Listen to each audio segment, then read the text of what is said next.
ፋሚሊዎች እንኳን ደስ ያላችሁ። ብሩኬ ቃልክን አክብረ ዱባይ አዝናንተህ እንግዲህ በሰላም እንደምትመለሱ ከሀይሚዬ ጋር ባለሙሉ ተስፋ ነኝ። በጣም ደስ ይላል። እንግዲህ ዱባዮች ሀይሚዬና ቡራዩን በሰላም ተንከባክባችሁ በሰላም እንደምትሸኟቸው እኔም ባለሙሉ ተስፋ ነኝ ማለት ነው።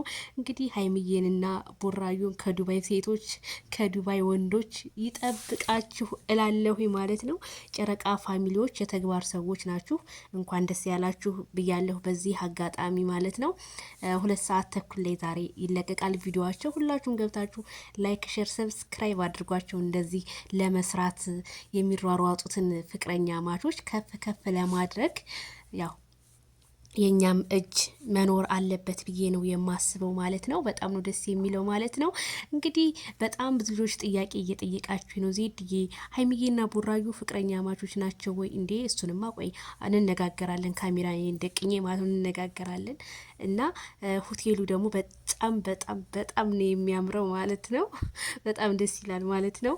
ከካሜራ ማናችን የደረሰን ሆቴል ነው። እንግዲህ እናመሰግናለን ብያለሁ በዚህ አጋጣሚ።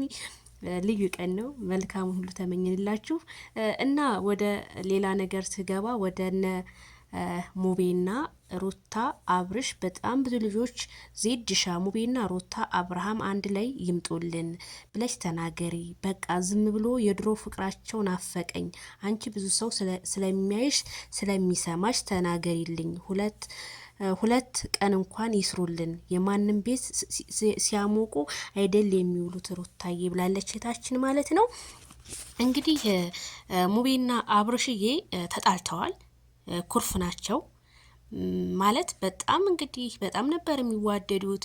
እስከ ቤተሰብ ደረጃ ድረስ ፍቅራቸው ሄዶ ነበረ እና በአንዳንድ ቲክታከሮች እንግዲህ የተጣሉት። ያው ታውቃላችሁ ቲክታክ ላይ ብዙ ነገሮች አሉና በዛ የተነሳ ነው እንግዲህ እኔ መረጃ ምንጬንም ከዚህ ቀደም ጠይቄ ነበረ። ሙቤና አብርሽ ሩታዬ ምን ሆነው ነው ምናምን ስል አብርሽና ሙቤ መካከል ጠብ ተፈጥሯል። ግን የሚያስታርቃቸው እስካሁን ማንም ሰው አላየሁኝም። የኛ ሰው መቼም ወደ ሞቀበት ነው የሚሞቀው። አሁን ላይ የሙቤ ቻናል ቀዝቅዟል። እይታ የለውም። 14,000 20,000 ምናምን 19,000 እንደዛ ነው ያለው። ሙቤ ደግሞ በጣም ተከፍቶ ነው ያለው። በጣም እንደዚህ በጣም የምትወደው ልጅ አለችና እሷ ደውላ እንኳን ጠይቀዋለች። ያለበት ሁኔታ በጣም በቃ የሚያሳዝን ሁኔታ ነው። እኔ እንኳን አልደወልኩለትኝም ማለት ነውና ለምንድን ነው አብራችሁ የማትሰሩት? ለምንድን ነው የቡታጅራ ዩቲዩበሮች ለምን ሙቤና አብርሽን እንደ በፊቱ ፍቅራቸው እንዲመለስ ለምን አታረጓቸውም?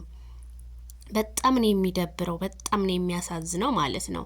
ራሱ ቡታጅራ ላይ ሰርግ በነበረ ሰዓት የተንቢት ላይ እዛ ላይ እንኳን ፎቶ እንኳን አብረው እንኳን አልተነሱም፣ ቪዲዮ አልተቀረጸም እና ተጣልተዋል። አዎ ኩርፍ ናቸውና ለምንድን ነው የማይታረቁት? እንኳን ሰውና ሰው አይደለም እግርና እግርም ይጋጫል። ሙቤና አብርሽ ደግሞ በጣም ጎበዞ የነበሩ ሙቤን ብዙ ታለንት ያለው ልጅ ነው። አብሮ የመስራት በጣም ሳቂታ በጣም ተጫዋች ልጅ ነው እና ፈታ ነው የሚያረገው ሙቤ ማለት ነው። እና ለምን እንደሆነ እኔ ሊገባኝ አልቻለም። ጋሽዬ ራሱ አዲስ አበባ ሄደው በቃ ያስታርቋቸዋል ምናምን ነበር ያልኩትኝና ሙቤ ያው ተመልሶ አሁን ቡታጅራ ላይ ገብቷል። ሊታረቁ አልቻሉም። እና ለምንድን ነው የማታስታርቋቸው? የቡታጅራ ዩቲዩበሮች አድርሱልኝ፣ ይሄን ቪዲዮ ሸር አድርጉልኝ። ለምን ሙቤንና አብርሽን ለምን አታስታርቋቸውም? ሩትዬ አንቺ ብትሆኚ አስታርቂልን ማለት ነውና አብራችሁ ብትመጡልን። ይሄ ምስኪን ልጅ ነው። በቃ ይደግ፣ ምን ችግር አለ? እንደ በፊቱ አብራችሁ ብትመጡ። እውነት የተጣሉበት ነገር እኔ እንደሰማሁትኝ ቀላል ነው። በቃ ቀለል ላደረገው ሰው ቀላል ነው እና ከበድ ላደረገው ሰው ደግሞ በጣም ከባድ ነው እና ብትታረቁልን ነው እኔ እንደኔ የምለው ማለት ነው። እና ምንም ማለት አንዳንድኛ ውጭ ሀገር የምንኖር ልጆች የሆነ ማለት ሰዎች የሚጣሉበትን ነገር ሳይሆን የሚቀራረቡበትን ብንፈጥር አብሶ ቲክቶክ መንደር ላይና ሙብዬ አይዞህ ሙቤ በሳቅህ ነው አንተ የምትታወቀው። ሲከፋ ደግሞ እኛም ይከፋናልና ወንድማችን አትከፋ ማለት ነው።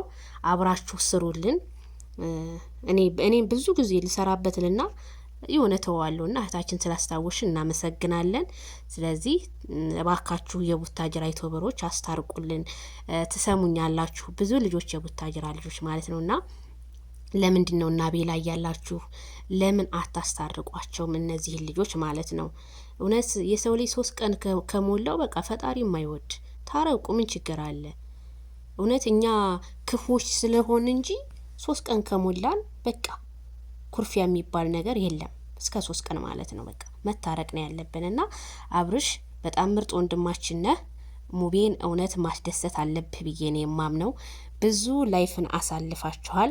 የአሁኑን ሳይሆን የበፊቱን ላይፍ አስታውሳችሁ ታርቃችሁ ብትመጡልን ይሄን ታሪክ አብርሃም እባክህ እባክህ ተለመነን ታርቃችሁ ኑልን። እንደ እውነት አብርሃም እንደማታሳፍረኝ አውቃለሁ። ይሄ ቪዲዮ ይድረስህ እላለሁ። በሌላ ቪዲዮ እንገናኝ። ባይ ባይ።